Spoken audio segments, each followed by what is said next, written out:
vais a permitir que empiece, se lo contaba a Manuel Duro, digo, yo creo que los psicoanalistas tenemos ya claro nuestra supervivencia porque estamos en las redes y ya empiezan a circular unos chistes por WhatsApp sobre el psicoanálisis, ¿no? Entonces hay uno que me ha llegado hace poco, bueno, más que un chiste es un comentario, ¿no? Que dice, el vacío de Internet es como el inconsciente de Freud. Ahí no existe la moral y la moneda corriente es la satisfacción y el deseo de poder. Me ha llamado la atención que estas cosas también circulan implícitas, ¿no? Lo cual también un poco habla de que el psicoanálisis pues está por todos los lados, aunque parezca que no, ¿no? Por lo menos en la vida cotidiana. Bueno, pues mi nombre es Jorge Ríos, soy psicoanalista, miembro de la Escuela Abierta de Psicoanálisis, y como soy el primero que voy a intervenir, pues me ha tocado también un poco la misión de presentar un poco en las clases el curso que vamos a impartir. Este curso que lleva por nombre sobre el objeto A y los goces, bueno, lo hemos diseñado un poco en base a 5 clases, que van a ser lunes 18 la primera, 25 de abril, 9, 16 y 30 de mayo, y van a intervenir en la clase de hoy, voy a intervenir yo y Manuel Duro. En la próxima clase interviene María Jesús Lazcano, Carolina Laínez, sí, con el seminario 10 sobre la angustia, ¿no? Luego la siguiente clase, que será la del 9 de mayo, será la tuya, María Jesús, ¿no? Que me parece que va a ser sobre el seminario 11, ¿no? 4 conceptos. Sí. Luego el 16 de mayo le va a tocar a Bernard, que va a intervenir. Sobre el objeto A y el semblante. El seminario 20. Seminario 20 de Lacan.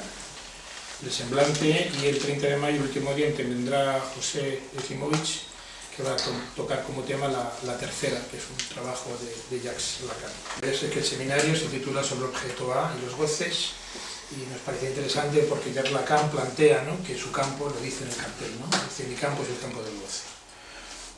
Entonces, hemos escrito, ¿no?, que el curso va a tener como finalidad situar la relación del objeto A con los goces, con el goce, ¿no? El goce como aquello que surge más allá del placer, más allá de la satisfacción, que se sitúa en el exceso y que nos parece fundamental para comprender lo que sucede en el sujeto actual, en el sujeto contemporáneo, ¿no? En esta confusión, en la difícil relación también, que también tenemos con una ciencia que ya de alguna forma prescinde del sujeto, ¿no? Bueno, la clase de hoy que pretendo abordar es un poco la evolución que ha seguido este objeto A, desde sus orígenes en Freud hasta los comienzos en Lacan. El objeto en Freud va a ser un poco la clase de hoy, ¿no?, digámoslo así. Y de alguna forma también vamos a ir viendo los modos, ¿no?, de goce vinculados a este objeto freudiano. En el seminario 10 de Lacan, seminario de la angustia, que es el que trabajará más Carolina Laínez, hay una parte titulada Las 5 formas del objeto A. Y en la lista de estos objetos hay 3 objetos que son claramente objetos freudianos, que son el objeto oral, el objeto anal y el objeto fálico. Y también incorpora ya Lacan en ese seminario 2 objetos, digámoslo más lacanianos, ¿no?, que es el objeto escópico, la mirada, y el objeto vocal, la voz. Son los 5 objetos, en principio, que plantean en este seminario. Vamos a ir viendo que, bueno, un trabajo, es decir, los primeros trabajos de Freud que vamos a abordar son de 1900, 1905, ¿no?, teoría sexual, 3 ensayos sobre teoría sexual, pues y llegaremos hasta el seminario, los últimos escritos de Lacan, pues que datan de los años más o menos 70, me parece, los últimos escritos de Lacan, el seminario. En fin, hay todo un recorrido amplio, ¿no?, sobre distintas formas de conceptualizar el objeto A y distintas formas de abordarlo, ¿no?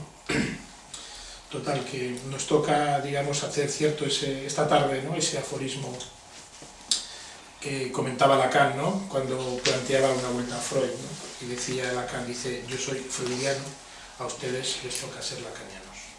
Bueno, pues hoy nos toca ser nosotros un poco freudianos, ¿no? Vamos a ir recorriendo estos textos en los cuales Freud aborda esta cuestión. Un poco los hitos de la exposición que quiero plantear. Por una parte es qué es un objeto, de ahí veremos el objeto sexual, el objeto de la pulsión, oral, anal, fálico, y, digamos, luego abordaremos, para finalizar, con lo que es un poco el objeto perdido, objeto del deseo, que también se le llama, ¿no?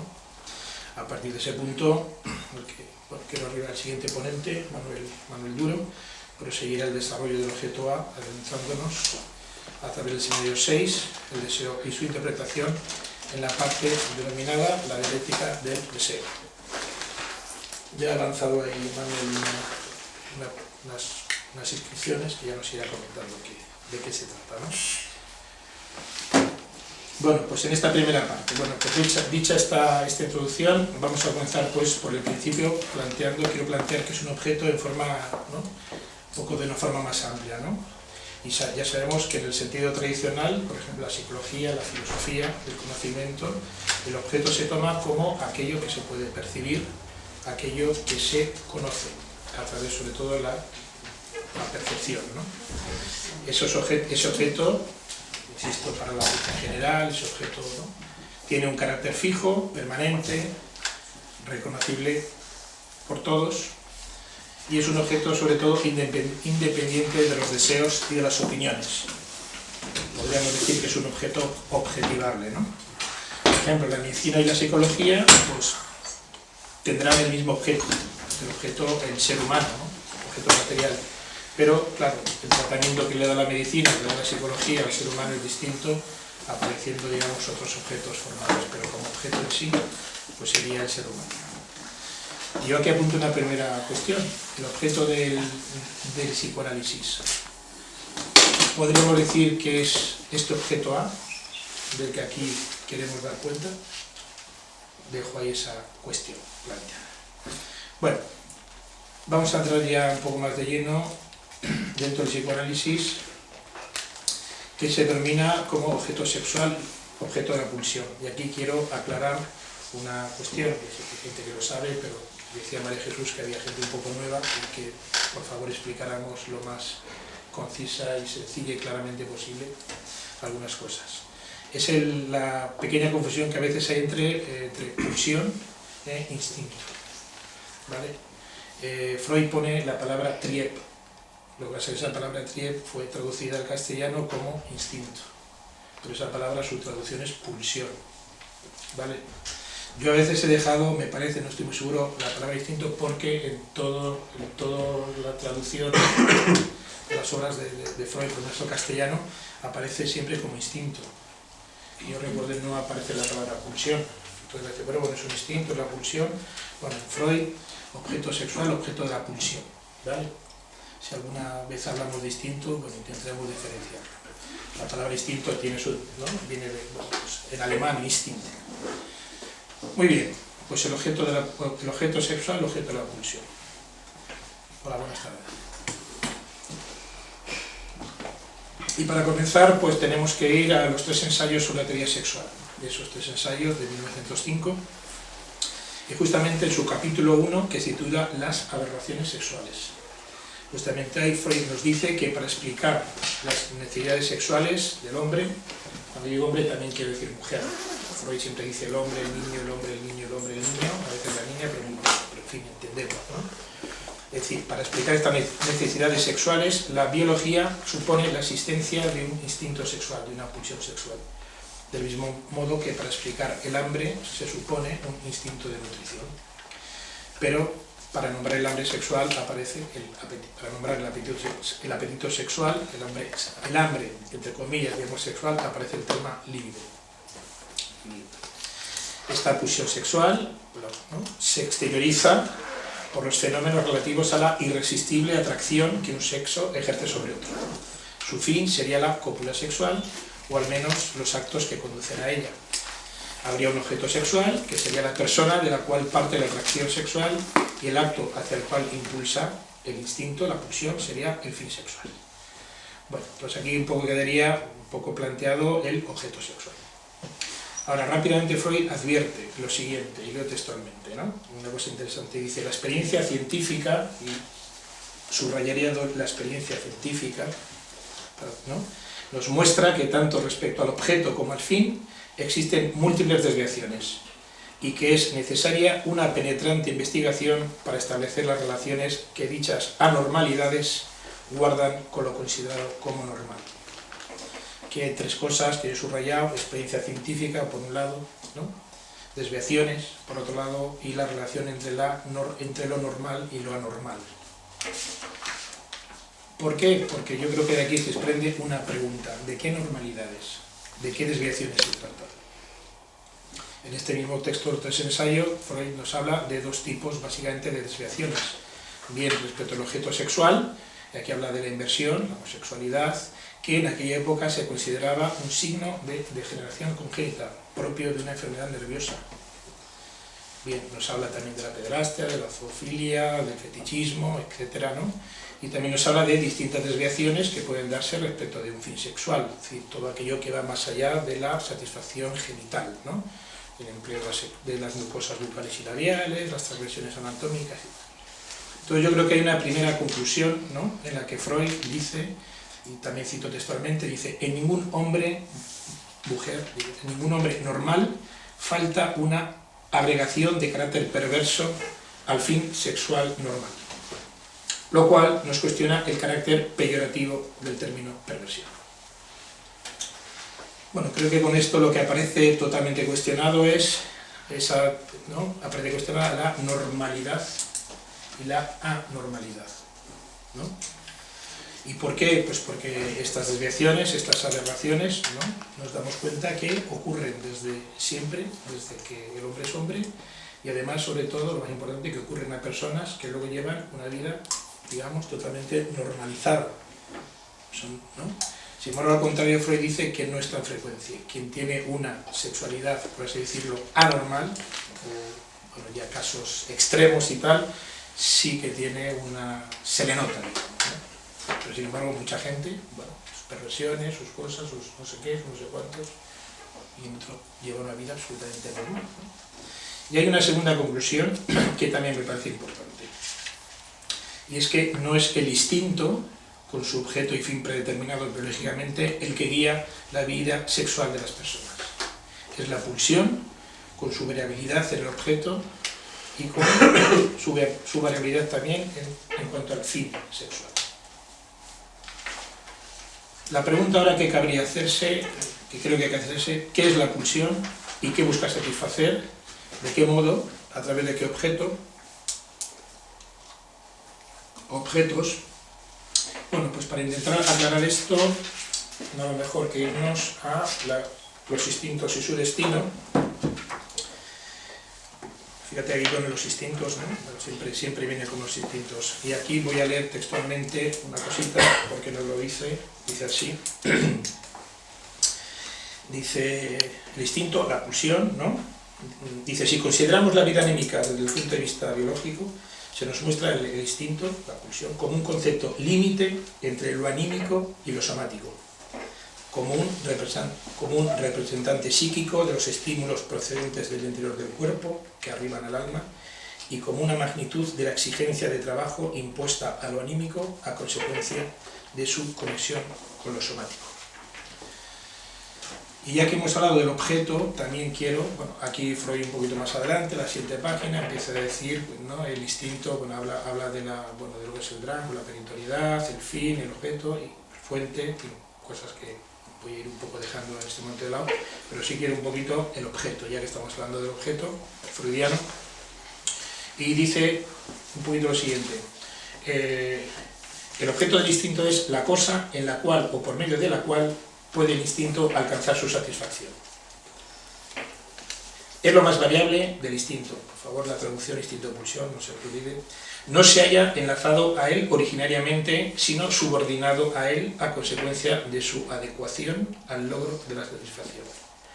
No es necesariamente algo exterior al sujeto, sino que puede ser una parte cualquiera de su propio cuerpo y es susceptible de ser sustituido indefinidamente por otro en el curso de los destinos de la vida del instinto. Sigue un poquito más, pero bueno, con esto ya me imagino que ya van viendo el lío en el que nos vamos metiendo, ¿no? En fin, o sea que la pulsión, por resumir un poquito, es un proceso dinámico, consistente en un impulso, una carga energética, que hace tender al organismo hacia un fin, tiene un origen en una excitación corporal, un estado de tensión. Su fin es siempre la satisfacción, es decir, suprimir el estado de tensión provocado en la fuente pulsional, y gracias al objeto de la pulsión puede alcanzar su fin.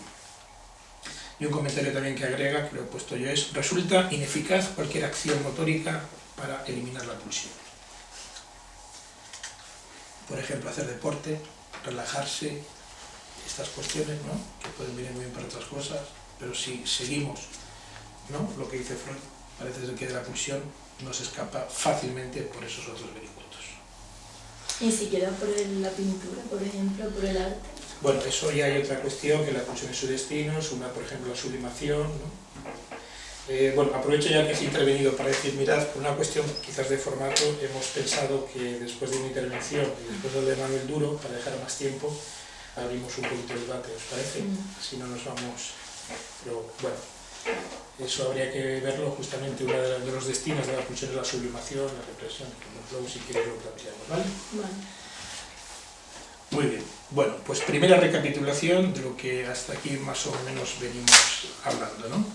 Bueno, hemos partido del objeto en general, el sujeto de la percepción, de la conciencia, ¿no? Por ejemplo, el objeto de la medicina, la psicología, sería el cuerpo humano, en sus distintas variables, ¿no? La antropología, por supuesto, ¿no? Y hemos situado el objeto sexual, el objeto de la pulsión, como un objeto variable, un objeto no instintual, o sea, no vinculado a una predeterminación instintual, un objeto que no está determinado en el sujeto, y ahora vamos a ir tratando de ver cómo advienen los objetos orales, anales, fálicos, que veíamos que conformaban 3 de las 5 formas del objeto A que se plantea en el seminario 6 de la angustia de Eslata. Bien, pues para ver cómo advienen estos objetos, el objeto oral, anal, fálico, son 3 fases del desarrollo, vamos a ir despacito, tenemos que volver a los 3 ensayos sobre la teoría sexual, es una obra de 1905. Bueno, en estos ensayos Freud nos muestra cómo al principio, en la sexualidad infantil, las pulsiones van a ser esencialmente de autoconservación, más que pulsiones sexuales propiamente dichas. El objeto va a estar en función de las necesidades vitales, necesidades de satisfacción biológicas más importantes. Por ejemplo, en la fase oral, el objeto pulsional relacionado con la autoconservación será todo aquello que alimenta, ¿vale? Pero también va a ser lo que se vomita, lo que se eructa. Todos sabemos, ¿no?, los niños después de alimentarse, lo importante es que eructen y lo a gusto que se quedan, tanto los niños como sus padres, por supuesto, ¿no?, cuando por fin, ¿no? Lo digo porque siempre entendemos la relación con la cavidad oral como lo que se incorpora. No está lo que se incorpora, pero está también lo que sale por la cavidad oral, ¿vale? Por ejemplo, esto se va a ver mejor cuando ya, en lo referido a la pulsión sexual, en esta fase oral, el objeto va a estar relacionado con lo que se incorpora, ¿no?, o también con lo que se escupe, o con lo que no se incorpora, como el comer nada de la anorexia. También va a estar relacionado con el ser comido, y de aquí va a surgir más adelante como una de las formas del objeto A en Lacan, por ejemplo, la voz, el objeto de la pulsión. ¿Pero qué voz? La voz producida, pero también la voz silenciada, también la voz áfona. Seguramente esto en las siguientes clases irá saliendo. Sin embargo, según nos plantea Freud, no hay que separar mucho las pulsiones de autoconservación de las sexuales, puesto que las pulsiones sexuales se apoyan en las de autoconservación. Por lo tanto, en la elección de objeto de unas de las pulsiones sexuales se van a apoyar en las pulsiones de autoconservación. No habría otra relación que no fuera con el propio cuerpo, en estas primeras fases de la organización sexual, aunque fuera un cuerpo fantaseado. La pulsión en el niño se va a definir como pulsión parcial en razón de su modo de satisfacción, porque el placer se satisface en esta época, sobre todo en el lugar de origen, es lo que se va a denominar placer de órgano. En la pubertad, bueno, pues hay una organización sexual más organizada y donde ya interviene una elección de objeto fuera del propio cuerpo, cuyos modelos pueden encontrarse ciertamente en la infancia, pero sobre todo lo que permite a la vida sexual, hay lo que se denomina una unificación de pulsiones y orientarse definitivamente hacia otro objeto, hacia otro individuo, dándose lo que se denomina un objeto de amor. Esta es una fase que se llama fase fálica, fase genital, Luego lo explico un poco mejor. El objeto de amor, nos dice Freud, que nunca carece de implicaciones narcisistas. Es una especie de duplicado del yo.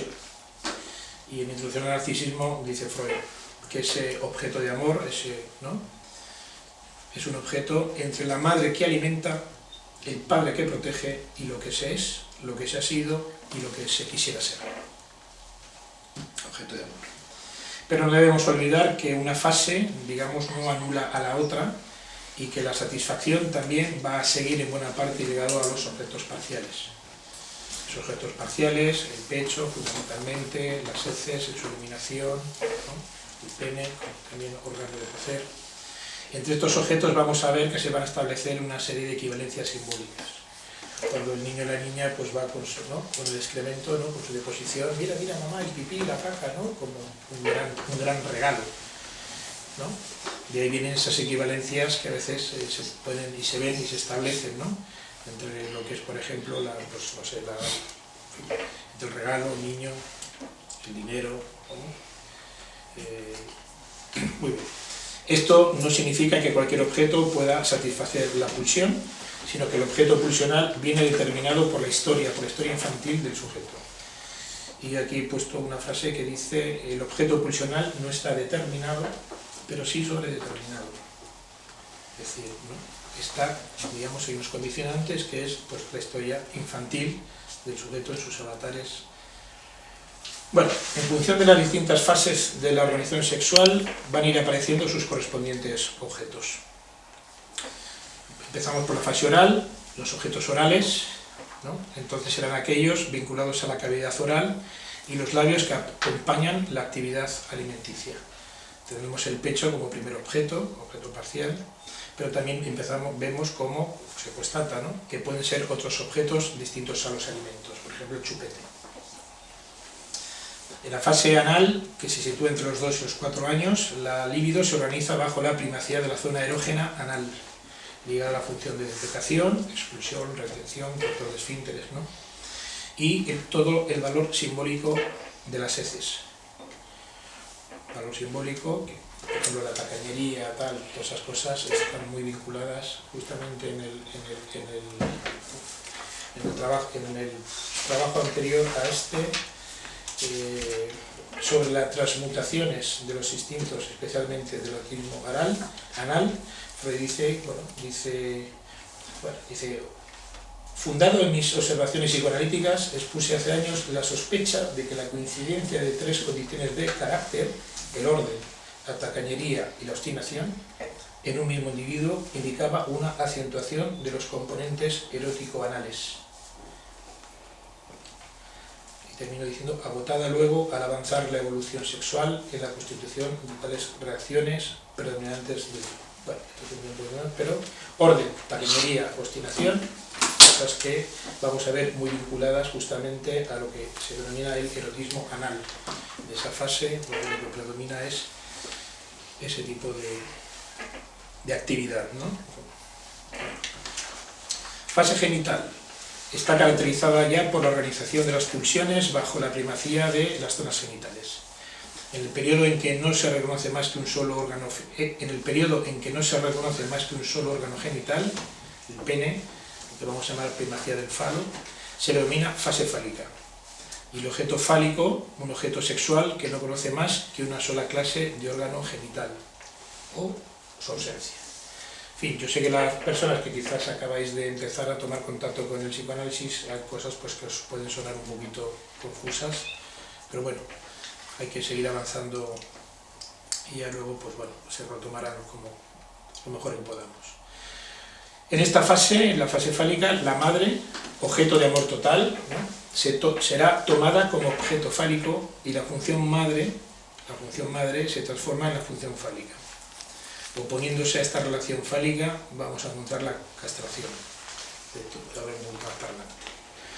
Bueno, una segunda recapitulación. Bueno, ya hemos visto que el niño, en el desarrollo de su sexualidad, el niño o la niña pasa de las pulsiones vinculadas directamente a la autoobservación y sus correspondientes objetos de satisfacción, alimento, heces, etc., a otro tipo de pulsiones sexuales vinculadas a las zonas erógenas y que ya, esto es importante, no tienen como fin satisfacer una necesidad, se va a vincular más a la demanda. Por ejemplo, dame de comer si me amas. Demanda de amor. Seguramente esto va a salir más adelante, por eso lo traigo. A través de las distintas fases y de la preeminencia de ciertas zonas erógenas, va apareciendo los diversos objetos pulsionales, anal, oral, fálico, que permite el trabajo de la pulsión. Bueno, pues yo ahora hay una tercera y última parte en la que quiero plantear esta cuestión del objeto perdido, el objeto deseo, y lo planteo un poco bajo el modo, bueno, qué objeto se pierde, cómo se pierde, qué consecuencias tiene todo esto, ¿no? El objeto se pierde porque no vuelve a haber una experiencia de satisfacción como la primera experiencia mítica. Experiencia que deja una huella anémica, ¿no?, sobre un fondo de nostalgia. Freud va a decir, la sombra del objeto cayó sobre el yo.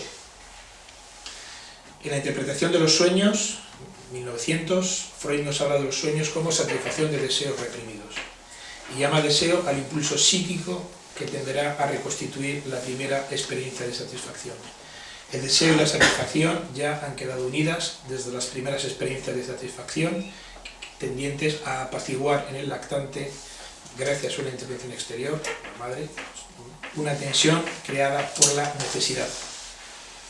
Esta imagen némica del objeto real, percibido, que satisface el pecho, adquiere un valor electivo en la constitución del deseo y puede ser recargada en ausencia del objeto real, produciendo una satisfacción alucinatoria del deseo.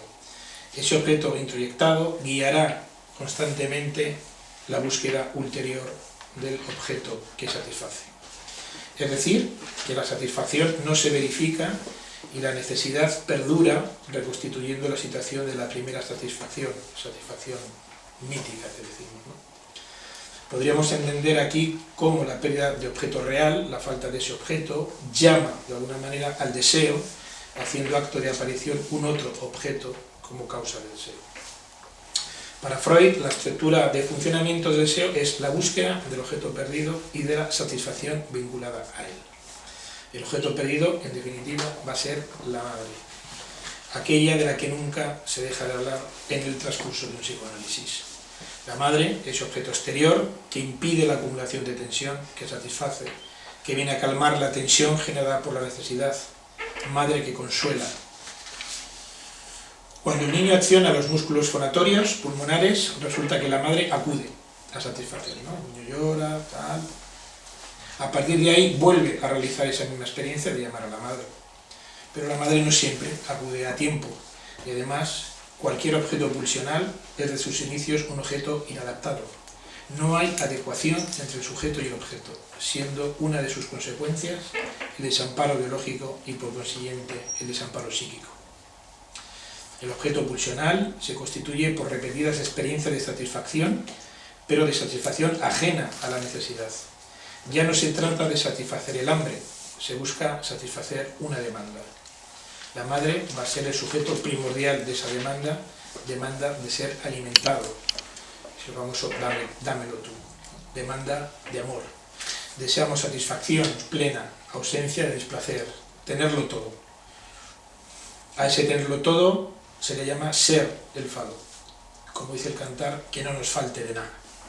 Se es el falo, objeto fálico, el objeto total, en aquel momento en que una persona misma es asimilada a un objeto capaz de ser visto, exhibido e incluso circular, de ser dado y recibido, intercambiado en función de las equivalencias fálicas, niño, pene, regalo, excrementos, falo. La pérdida de la madre y por tanto la aparición del objeto perdido se debe a la castración. Esa ley simbólica de doble inscripción dirigida a la madre con un no retornarás tu producto y al hijo con un no yacerás con tu madre. Provenientes del super-yo, instancia psíquica relacionada con instancia parenteral, introyectada, que reprime y cuya amenaza, en el caso de Freud en concreto, recae en el pene. La castración se hace representable en el niño por la experiencia cotidiana de la eliminación de heces, orina y la pérdida del pecho materno sufrida por el destete. La pérdida del objeto va a permitir el encuentro con un goce diferente. ya para terminar, planteo que el objeto del deseo humano se presenta siempre bajo una forma evanescente. Su pérdida puede dar lugar a la pérdida del deseo. El sujeto teme ser privado de su propio deseo, teme que le falte el deseo de desear.